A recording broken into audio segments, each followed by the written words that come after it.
गाउँको टुप्पोमा एउटा पुरानो घर थियो।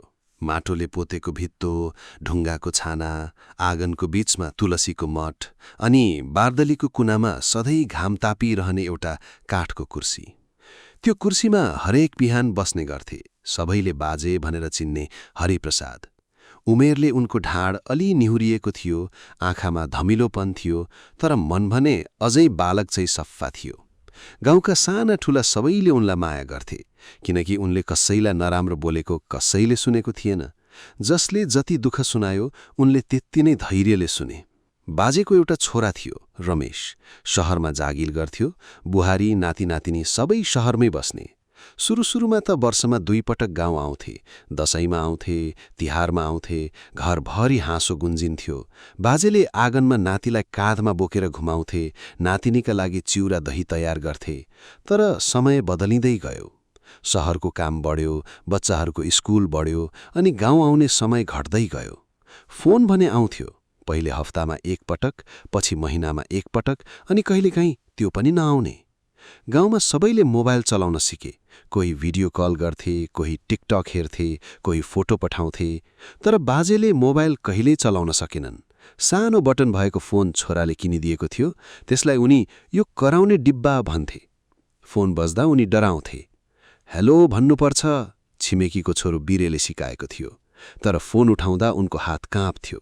कहिले काटिन्थ्यो, कहिले स्पिकर खुल्थ्यो, कहिले आवाज आउँदैनथ्यो। एक दिन रमेशले स्मार्टफोन पठायो। बाबा, अब भिडियो कल गर्न मिल्छ, उसले भन्यो। गाउँको बसबाट आएको बाकस खोलेर बाजेले फोन हेरे। ठूलो चम्किलो स्क्रिन। आफ्नै अनुहार देखियो भने उनी झस्किए। यो मान्छे भित्र कसरी पस्यो? उनले बिरेलाई सोधे। बिरे हाँस्यो। बाजे, त्यो तपाईको अनुहार हो। मेरो अनुहार यति बुढो भइसक्यो? त्यो दिन आँगनभरि हाँसो छरियो, तर हाँसोको पछाडि एउटा पीडा थियो।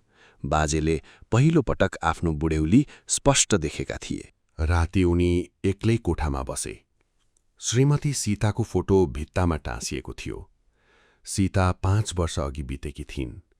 उनले फोटोतिर हेरेर भने, हेर न सीता, सबै संसार यो सानो डिब्बाभित्र पस्यो रे, तर तिमी भने कतै भेटिन्नौ। त्यो रात उनी धेरै बेर सुत्न सकेनन्। भोलिपल्ट बिरे आयो। बाजे, म सिकाइदिन्छु। उसले फोन चार्जमा जोड्यो, खोल्यो, टच गर्न सिकायो। यता थिच्नुहोस्।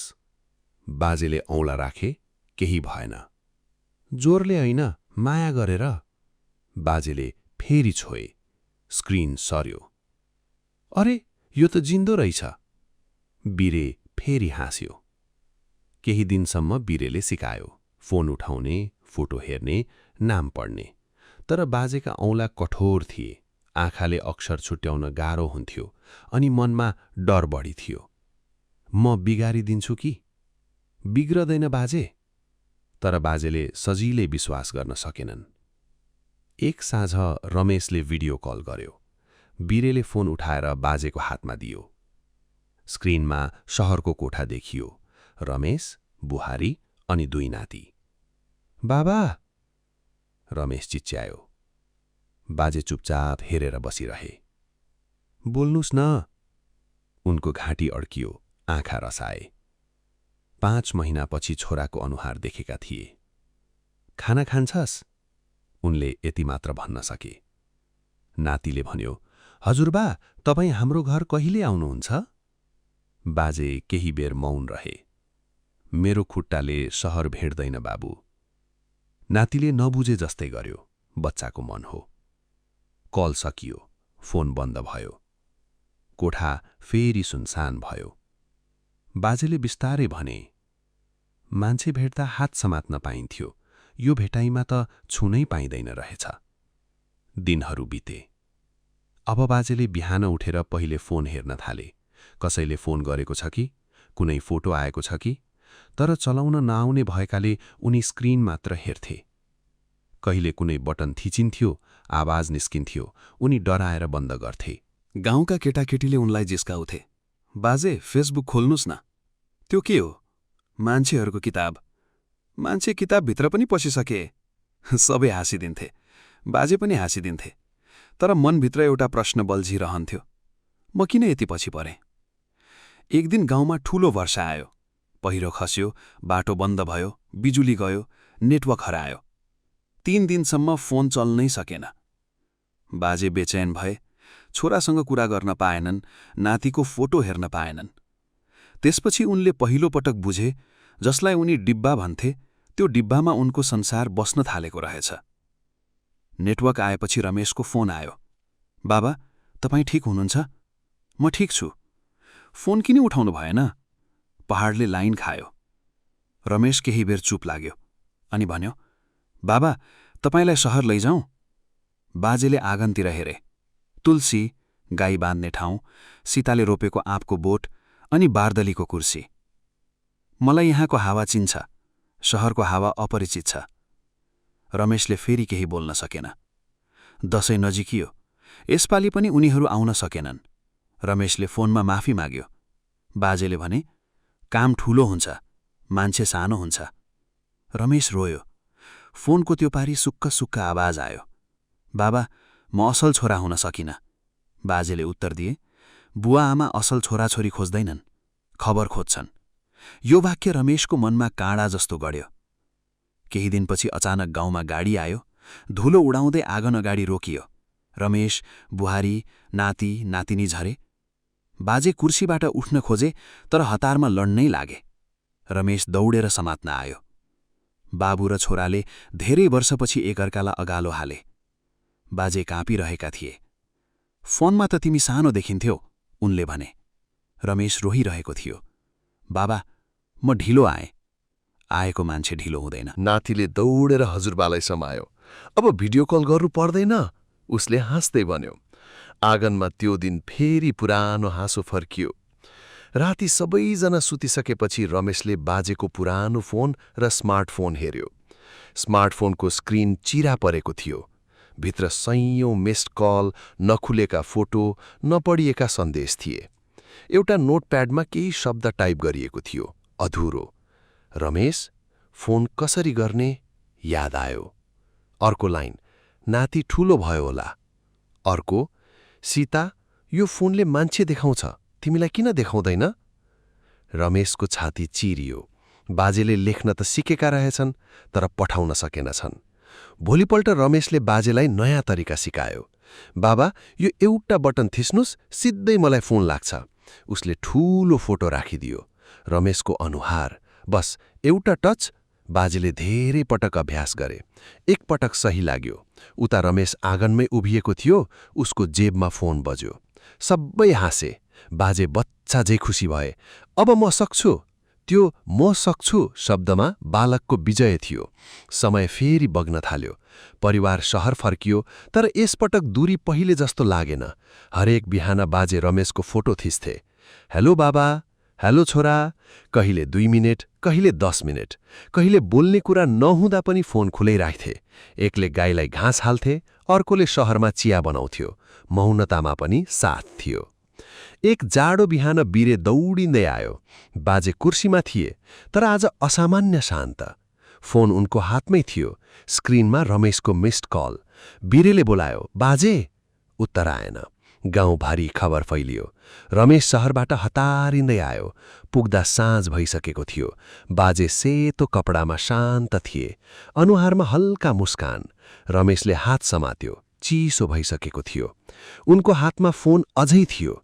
फोन खोलेर हेर्दा अन्तिम पटक उनले रेकर्ड गर्न खोजेको आवाज भेटियो। आधा मिनेटको काँपेको स्वर, रमेश, थिचे, लागेन। सुन्नु है, म ठिक छु, तिमी पनि ठिक बस, बच्चाहरूलाई माया। केही सेकेन्ड मौनता। फोन चलाउन ढिलो सिकेँ, तर तिमीलाई माया गर्न कहिल्यै ढिलो गरिन। रेकर्ड त्यत्तिमै बन्द। रमेश चिच्याएर रोयो। दाह संस्कारपछि आँगन सुनसान भयो। कुर्सी खाली भयो। तुलसीको मठ उभिरह्यो। हावा उस्तै चलिरह्यो। रमेशले बाजेको स्मार्टफोन आफ्नो साथमा लग्यो। कसैले भन्यो, पुरानो भयो, फालिदेऊ। उसले टाउको हल्लायो। यो फोन होइन, यो बाबाको स्पर्श हो। उसले फोन चार्ज गरेर राख्यो। कहिलेकाहीँ त्यो रेकर्ड सुन्थ्यो, रोइरहन्थ्यो। वर्षौंपछि रमेश आफै बाजे बन्न थाल्यो। कपाल सेताम्मे भयो। छोराछोरी विदेश गए। भिडियो कल आउँथ्यो। व्यस्तता उनीहरूको पनि थियो। एक दिन नातिले भन्यो, "हजुरबा, पछि कुरा गरौँला, मिटिङ छ।" कल काटियो। रमेश एक्लै बस्यो। टेबलमा बाजेको पुरानो फोन थियो। उसले त्यो रेकर्ड फेरि बजायो। "फोन चलाउन ढिलो सिकेँ, तर तिमीलाई माया गर्न कहिल्यै ढिलो गरिन।" रमेशका आँखा फेरि भरिए। त्यो दिन उसले आफ्ना छोराछोरीलाई सन्देश पठायो, "समय हुँदा कुरा गर। आमा बाबा धेरै कुरा माग्दैनन्, किनकि हरेक गाउँमा एउटा यस्तो बाजे छन् जसलाई मोबाइल चलाउन आउँदैन तर प्रतीक्षा गर्न आउँछ। हरेक शहरमा एउटा यस्तो छोरा छ जसलाई सबै एप चलाउन आउँछ तर बुबाको एक्लोपन पढ्न आउँदैन। हरेक फोनमा 100औं नम्बर हुन्छन्, तर कहिलेकाहीँ सबैभन्दा जरुरी नम्बर हामी पछि मात्र थिच्छौं। यदि तपाईका बुबा, आमा, बाजे, बजै जीवित छन् भने आजै फोन गर्नुहोस्। उहाँहरूलाई नयाँ मोबाइल चाहिँदैन, नयाँ कुरा चाहिँदैन, महँगो उपहार चाहिँदैन। उहाँहरूलाई चाहिन्छ तपाईको आवाज, किनकि बुढेउलीमा कान कम सुन्छ तर मन अझ धेरै सुन्छ। बाजे बितेको 3 वर्ष भइसकेको थियो, तर गाउँको त्यो पुरानो घरले अझै उनलाई बिर्सिएको थिएन। बार्दलीको काठे कुर्सी, जहाँ उनी हरेक बिहान बस्ने गर्थे, अहिले पनि त्यही थियो। कुर्सीको एउटा हातामा उनको औँलाले वर्षौंसम्म छोएको चमक अझै बाँकी थियो। तुलसीको मठमा बिहान बेलुका कसैले पानी हाल्थ्यो, तर सीताले जस्तै मायाले सजाउने हात अब थिएनन्। रमेश वर्षमा एक पटक गाउँ आउँथ्यो, घर सफा गर्थ्यो, झ्याल खोल्थ्यो, कोठामा जमेको धुलो पुस्थ्यो, अनि अन्तिममा बाजेको कोठामा पुगेर लामो सास फेर्थ्यो।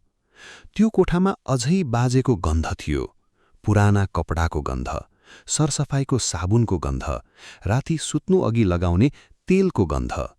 रमेशले धेरै पटक सोचेको थियो, मान्छे गएपछि गन्ध किन बाँकी रहन्छ? सायद प्रेम पनि गन्ध जस्तै हुँदो हो, मान्छे नदेखिए पनि वरिपरि रहिरहने। एक वर्ष दशैंमा रमेश फेरि गाउँ आयो। साथमा उसका छोराछोरी पनि थिए। नाति अहिले जवान भइसकेको थियो, विदेश पढ्न जाने तयारी गर्दै थियो। नातिनी कलेज पढ्थी। उनीहरूका हातमा सधैँ मोबाइल हुन्थ्यो। गाउँको दृश्यभन्दा पनि फोटो राम्रो आउँछ कि भनेर बढी चासो थियो। "बाबा, यहाँ नेट कस्तो स्लो?" नातिले भन्यो। रमेश मुस्कुरायो। "यहाँ मान्छेहरू छिटो थिए, नेट ढिलो मात्र हो।" नातिले खासै नबुझे जस्तो गर्यो। राति खाना खाएपछि सबैजना बैठकमा बसे। बिजुली गयो। गाउँ अँध्यारो भयो। मोबाइलको टर्च बल्न थाले। नातिनीले भनिन्, "ओहो, चार्ज पनि कम छ।" रमेशले मैनबत्ती बाल्यो। मैनबत्तीको उज्यालोमा बाजेको फोटो चम्कियो। नातिले फोटो हेर्दै भन्यो, "हजुरबासँग मैले धेरै समय बिताउन पाएन।" रमेश केही बेर चुप लाग्यो। "हामी सबैले कमै बितायौं।" त्यो रात रमेशले आफ्ना छोराछोरीलाई बाजेको कथा सुनाउन थाल्यो। कसरी उनले मोबाइल चलाउन सकेनन्, कसरी एक बटन थिचेर फोन गर्न सिक्दा बच्चा झैं खुसी भएका थिए, कसरी अन्तिम दिनसम्म फोन हातमै समातेर बसे। नातिनी सुन्दै रोइन्। "हामीले उहाँलाई किन धेरै फोन गरेनौं?" रमेशले नरम स्वरमा भन्यो। "हामीलाई समय छ भन्ने भ्रम थियो।" कोठामा सन्नाटा छायो। बाहिर झरी परिरहेको थियो। भित्र सबैको मनमा अपराधबोधको सानो वर्षा भइरहेको थियो। भोलिपल्ट बिहान नातिले बाजेको पुरानो फोन भेट्यो। ड्रअरभित्र राखिएको थियो। चार्जर पनि त्यही थियो। "यो चल्छ?" उसले सोध्यो। "कहिलेकाहीँ," रमेशले भन्यो। फोन चार्जमा राखियो। केही बेरपछि स्क्रिन बल्यो। पुरानो वालपेपरमा रमेशकै फोटो थियो। नातिले फोन खोलेर ग्यालरी हेर्न थाल्यो। त्यहाँ 100औं फोटो थिएनन्, केवल केही दर्जन। तर ती फोटोहरू संसारभन्दा ठूला थिए। एउटामा बाजेले आफ्नो गाईसँग फोटो खिचेका थिए, एउटामा तुलसीको मठ, एउटामा बिहानको घाम, एउटामा आफ्नो हात, एउटामा सीताको फोटो फ्रेम। नातिले आश्चर्य मान्यो। "हजुरबाट कलाकार रहेछन्।" रमेशको आँखा भरियो। उहाँले फोटो खिच्न सिकेपछि जसलाई माया गर्थे त्यसैलाई कैद गर्न थालेका रहेछन्। ग्यालरीको अन्तिमतिर एउटा भिडियो थियो। सबैले खोले। भिडियो हल्लिँदै सुरु भयो। क्यामेरा उल्टो थियो। केही सेकेन्ड छानो मात्र देखियो, अनि बाजेको अनुहार फ्रेममा आयो। धेरै नजिकबाट उनको आँखा, निधारका चाउरी अनि हाँस्न खोजेको ओठ। "चलेको छ?" उनले आफैलाई सोधे जस्तो आवाज आयो। पछाडिबाट कुखुराको आवाज आयो। बाजे फेरि बोले, रमेश यो कसरी पठाउने हो थाहा भएन, तर कहिले भेटे भने देखाउँछु भनेर बनाएको। उनी हाँसे। आज बिहान तिम्री आमाको सपना देखेँ, रिसाएकी थिए। भनिन्, छोरालाई धेरै याद गर्छस्, मलाई कम। उनी फेरि हाँसे, आँखा रसाए। मान्छे मरेपछि पनि झिस्काउँदो रहेछ। त्यसपछि उनले क्यामेरा बाहिरको आँगन देखाए। हेर, आँपको बोट ठूलो भयो।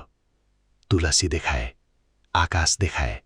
अन्तिममा क्यामेरा फेरि अनुहारमा आयो। यदि यो कहिल्यै तिमीहरूले हेल्यौ भने बुझ्नु, म एक्लो थिएँ, तर दुखी थिएन, किनकि सम्झना साथमा थियो। भिडियो सकियो। कोठामा कोही बोलेन। नातिनी रोइरहेकी थिए। नातिले फोन छातीमा राख्यो। हामीले उहाँलाई चिन्न ढिल्लो गर्यौं। त्यो दिनदेखि नातिले एउटा बानी बसाल्यो। हरेक बेलुका 5 मिनेटका लागि फोन बन्द गर्ने, आफ्ना बाबुसँग बस्ने, आमासँग कुरा गर्ने, कहिलेकाहीँ केही कुरा नभए पनि छेउमै बस्ने।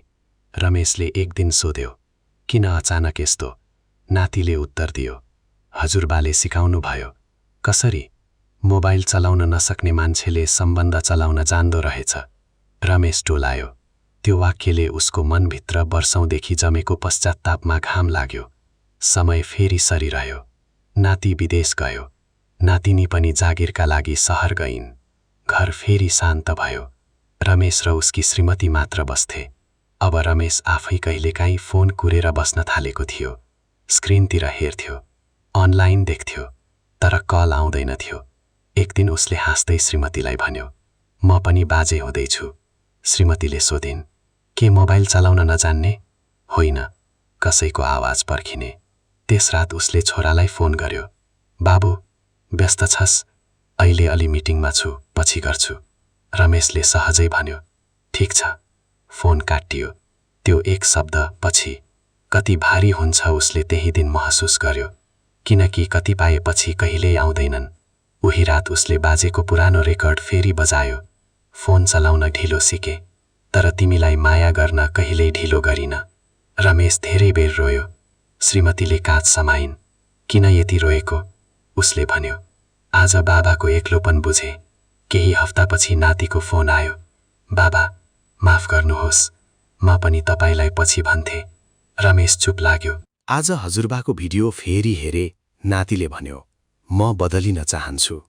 त्यो दिनदेखि उनीहरूले एउटा नियम बनाए, जति व्यस्त भए पनि हप्तामा एक दिन परिवार भिडियो कल।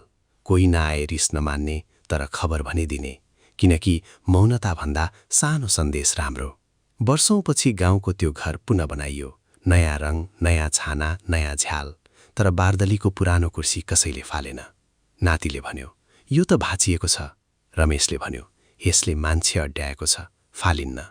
कुर्सी मर्मत गरियो, त्यही ठाउँमा राखियो। अब जब कोही घर आउँथ्यो, सबैभन्दा पहिले त्यही कुर्सीमा बस्न मन लाग्थ्यो। सायद वस्तुहरूमा पनि आत्मीयता बस्दो रहेछ। एक साँझ नाति विदेशबाट फर्केर त्यही कुर्सीमा बस्यो। हातमा मोबाइल थियो। उसले केही बेर हेर्यो अनि बन्द गर्यो। आकाशतिर हेर्दै बिस्तारै भन्यो, हजुरबा, म बुझ्न थाले। हावाले तुलसी हल्लायो। आँपको पात खस्यो। कसैले उत्तर दिएन, तर उसलाई लाग्यो सुन्नेहरू अझै छन्। हामी सबैको जीवनमा एउटा पुरानो नम्बर हुन्छ, जसलाई फोन गर्न ढिलो गर्छौं। एउटा मान्छे हुन्छ जसले सधैँ व्यस्त छु भन्ने हाम्रो बहाना बुझ्छ, तर कहिल्यै गुनासो गर्दैन। एउटा कुर्सी हुन्छ जहाँ कोही पर्खिरहन्छ, र एउटा दिन आउँछ जब कुर्सी खाली हुन्छ, फोन शान्त हुन्छ र हामीसँग समय हुन्छ, तर त्यो समय कसैका लागि ढिलो भइसकेको हुन्छ। त्यसैले यदि घरमा कोही बुढा छन्, आज उहाँको छेउमा बस्नुहोस्। यदि टाढा छन्, फोन गर्नुहोस्। यदि रिसाउनु भएको छ, मिल्नुहोस्। यदि भन्न बाँकी छ, आजै भन्नुहोस्, किनकि माया भन्न शब्द धेरै चाहिँदैन। कहिलेकाहीँ केवल खाना खानुभयो, यति नै काफी हुन्छ।